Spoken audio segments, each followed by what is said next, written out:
1967 marks the 20th anniversary of the establishment of the United States Air Force as a separate military service. And it also marks the 60th year of the use of military aviation as a part of our nation's defense structure. Officially, our military aviation began in August 1907, when Captain Charles Chandler was named officer in charge of the United States Army's Aeronautical Division. His staff, 2 enlisted men. The mission, studied a flying machine and the possibility of adapting it to military purposes. The Wright brothers had made their first flight in 1903 and then had gone to Europe to find a market for their flying machine. Flown for our government in 1909, their improved plane becomes our first military aircraft. She made about 42 miles an hour. Glenn Curtiss, another aviation pioneer, also built some of our first military aircraft. But our air power growth was slow. After 4 years, only 41 pilots had earned these gold wings.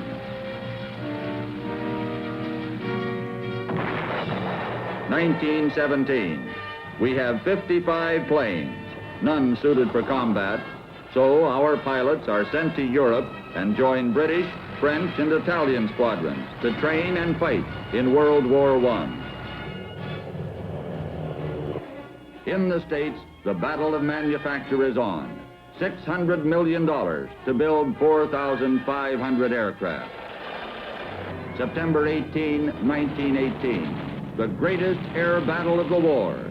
1,500 Allied aircraft, nearly half piloted by Americans. 2 months later, the enemy capitulates.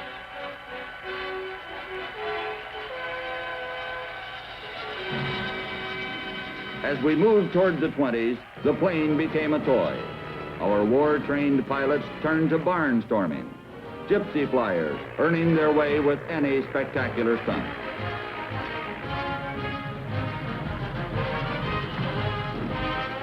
But there were other daredevils with a more serious purpose, flying safety. Parachutes were not generally accepted. To prove they worked, many of the test jumps were made by the inventors themselves. The first cross-country flight as a military T-2 that left New York with over 700 gallons of fuel lands at San Diego.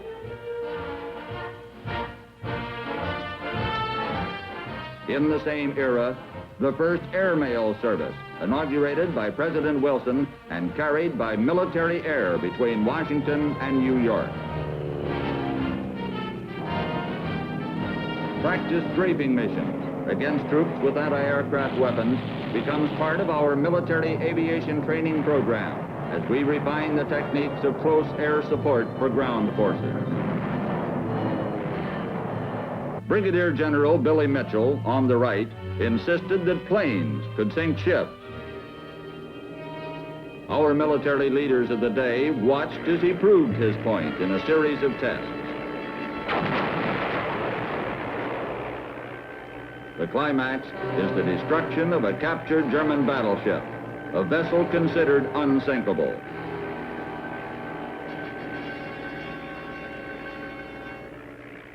In 1923, the Barling, 32,000 pounds, moving along at 61 miles an hour. It didn't make the inventory, but it was a valuable test vehicle for our aeronautical engineers. Aerial refueling is developed, and the famous question mark remains aloft for nearly a week.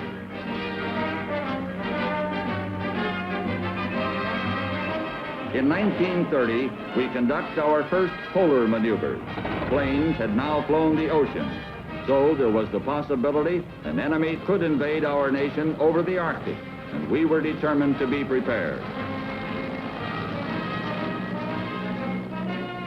Bundles of food dropped to snowbound Navajo tribes in Arizona in 1932 in one of the first uses of military air for mercy flights.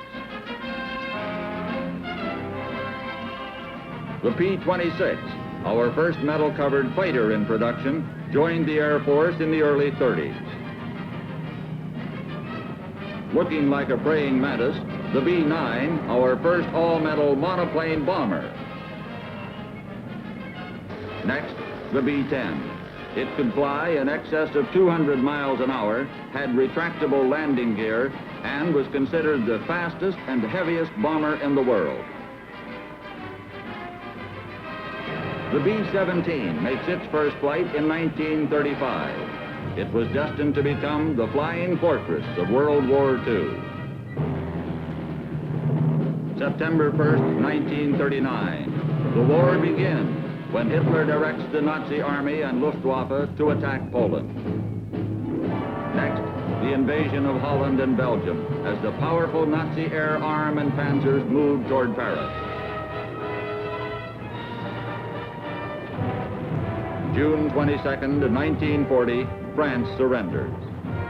Now, only Great Britain's Royal Air Force remained for the Luftwaffe to conquer, and the Nazis' air battle for Britain began.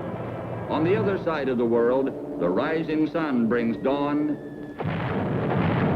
and death. It's Pearl Harbor, December 7, 1941. But 14 of our aircraft managed to get airborne and destroy 10 attacking Japanese. 4 months later, B-25s are launched from the carrier Hornet. They're Jimmy Doolittle's raiders, bringing the first impact of the war to the Japanese.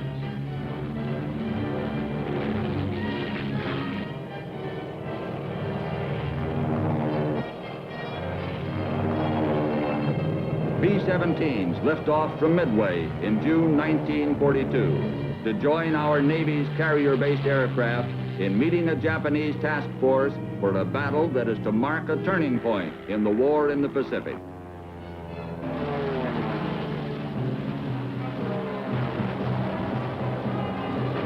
The mission of the Japanese planes was to rake Midway's gun emplacements and bomb the way for an invasion. But when our planes hammered back, the issue was decided.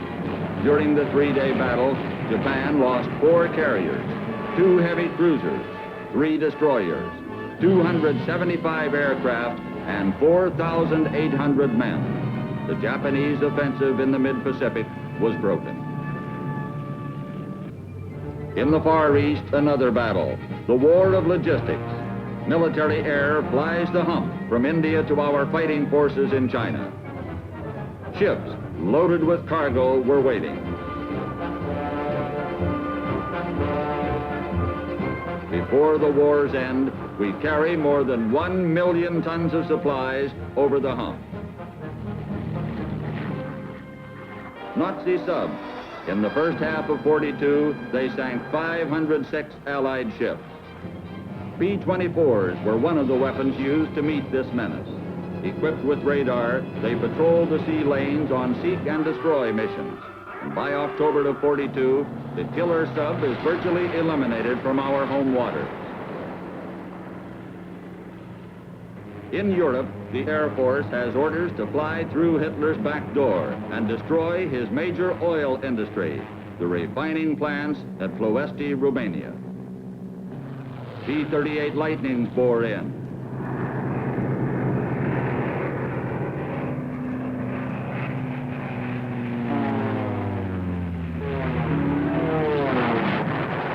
B-24s have their say.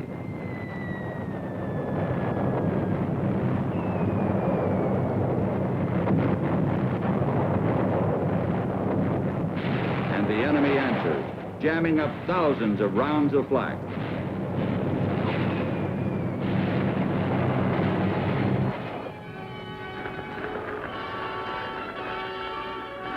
When the argument was over, our military air was victorious. We destroyed nearly 90% of the Romanian oil that was feeding the swastika war machine.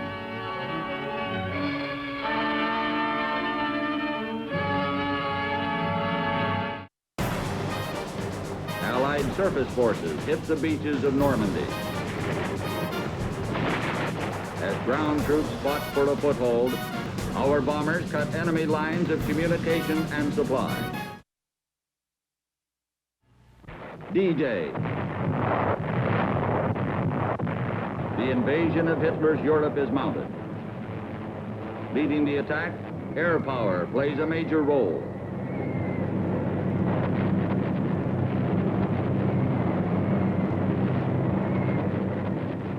Interdiction and airlift of troops.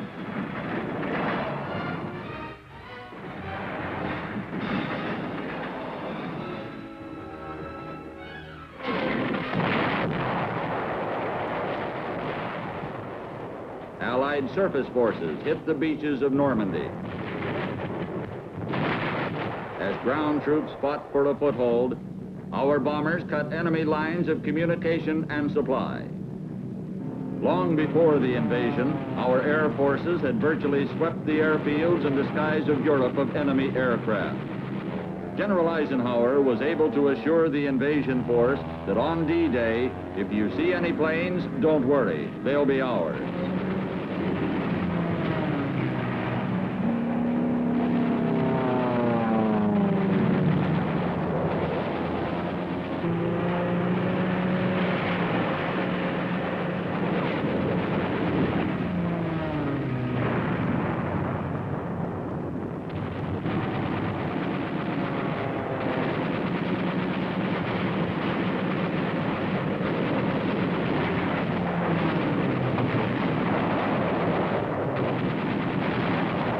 As the Nazis felt the strike of our air power in Europe, so the Japanese felt the strike, day and night, of our new strategic bombers, the B-29. Tokyo burns.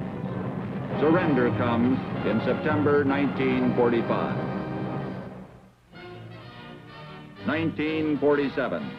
Congress makes of our air power a separate and distinct military department, the United States Air Force. Its first secretary, Stuart Symington. Its first chief of staff, General Carl Spaatz. For the new Air Force, the strategic bomber is the B-36, the longest range bomber of its time. For the tactical and air defense functions, the F-80 and F-86, the first jets, are being developed. And already, our first experimental rocket plane is flying.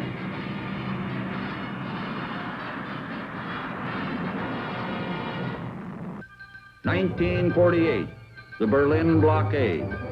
Nothing can move in and out of West Berlin.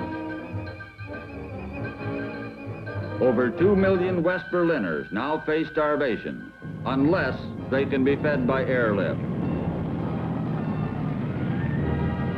For 15 months, 24 hours a day, with cargo planes finally landing every 3 minutes, the people of Western Berlin are sustained entirely by this humanitarian airlift directed by the United States Air Force.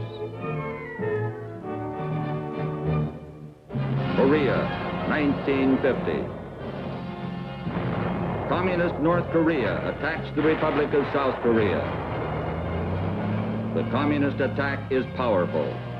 The defeat of South Korea seems assured, except that the United States is committed to aid in their defense.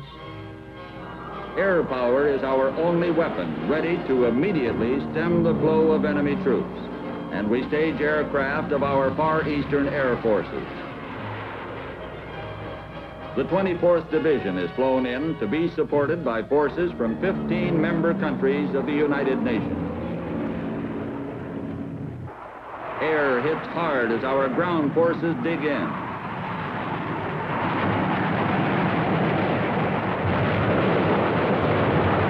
The North Korean army is stopped. Now, the long, hard job of driving it back begins. Interdiction, with air power destroying today equipment and supplies the communists intend to use tomorrow. September 15, 1950, American forces land at Incheon, flanking the communists on the west.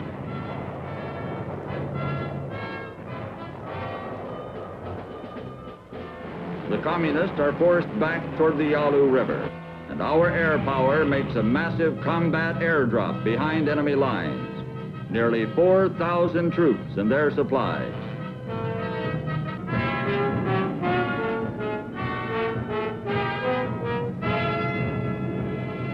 then the big stuff, jeeps, ammo, and trucks.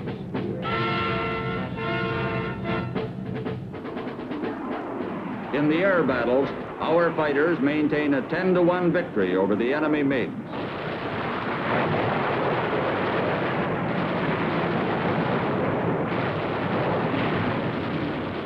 The fighting ends in 1953. 1954. The Air Force Academy is established by Congress to provide a new generation of officers for the new Air Force.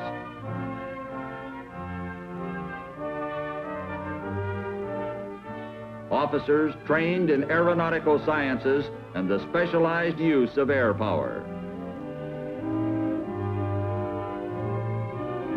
Now we are truly a new Air Force. We build the B-47 Stratojet and our series of Century fighters, the F-100, F-101 Voodoo, the F-102, the 104 Starfighter, the F-105 Thunder Chief, the F-106 Delta Dart, F-4 Phantom II, and for transports, the still reliable C-47, C-54 Skymaster, C-119 Flying Boxcar, C-123 Provider, C-130 Hercules,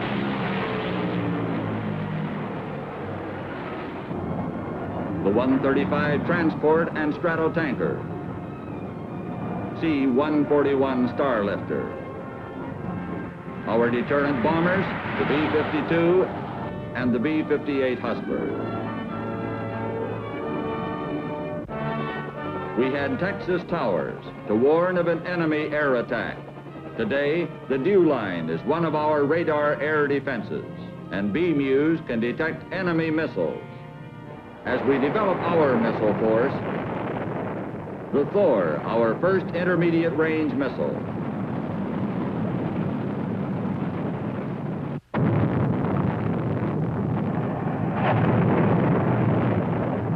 The famous Atlas, our first ICBM.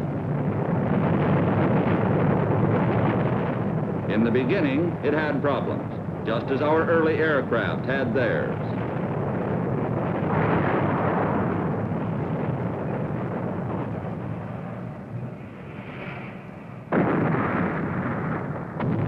But our aerospace technicians found the answers, and Atlas becomes a reliable weapon and a booster for a vehicle that takes our first close-up pictures of the moon.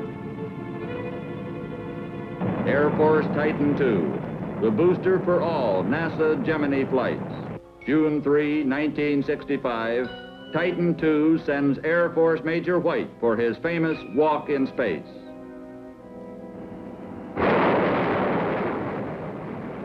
In the same month, the free world's most powerful booster, the Titan IIIC, is successfully tested.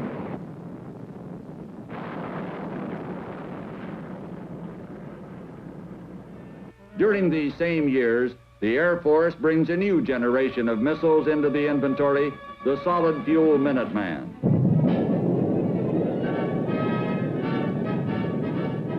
Today, this retaliatory force can be launched in salvos from underground sites in a matter of minutes.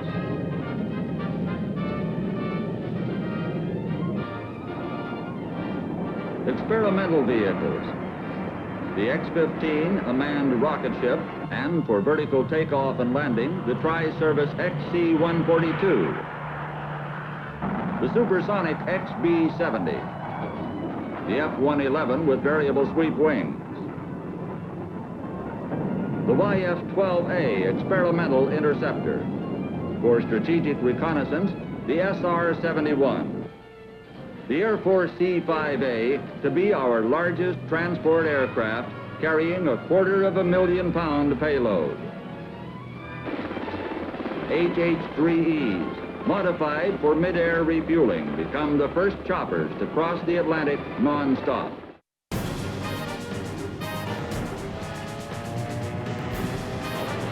It takes air power to fight the enemy on his distant and secret trail.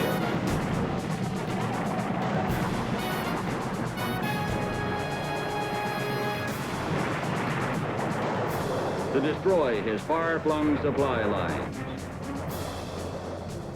And it takes air power to guard friendly hamlets day and night.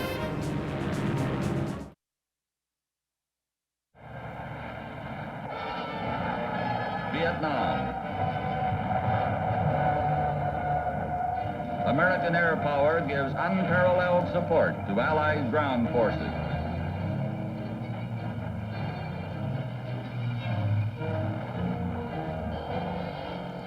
It takes air power to move ground troops into battle.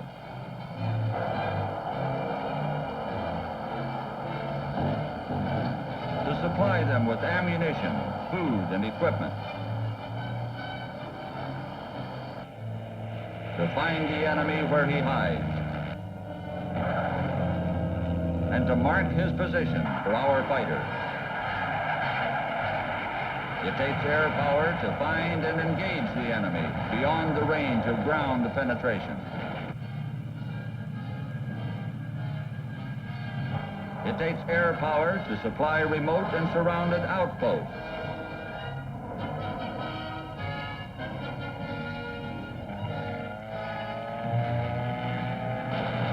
It takes air power to fight the enemy on his distant and secret trails.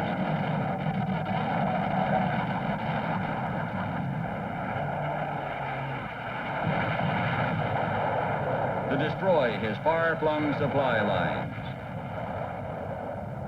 And it takes air power to guard friendly hamlets day and night. And to hit the enemy north and south. Even our strategic bombers, the B-52s, play a tactical role in Southeast Asia to convince the enemy that he cannot hide, that he cannot hold the initiative, and that he cannot hope to win. And it takes air power to save our airmen downed in the water, trapped in the jungles, mountains, and marshes. And it takes air power to evacuate our sick and wounded to the United States in only 25 hours. Behind our air power, there are people. Airmen who will risk their lives to save others as quickly as they risk themselves in the fight for freedom. Fly Belgian troops to the troubled Congo. Evacuate Belgian refugees.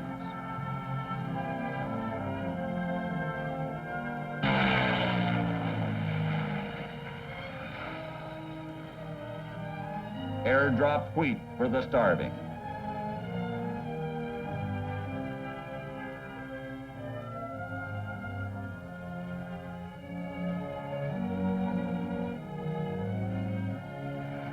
Rescue the people of Thailand.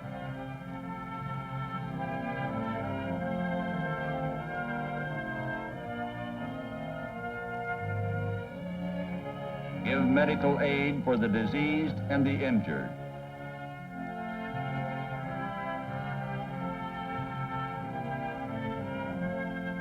Have love for the young.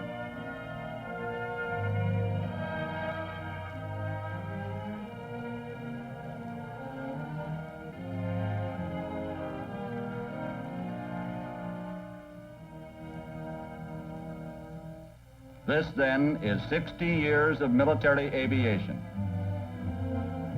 60 years that have opened one of the greatest career fields in the world to the young people of our country.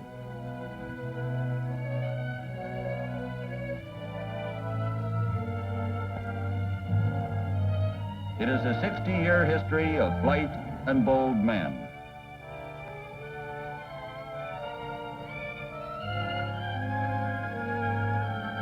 Tomorrow, there will be more pioneers. Men of our Air Force who are not afraid to make decisions. Airmen who think beyond today. Men of the aerospace age who are willing to try what has never been tried before.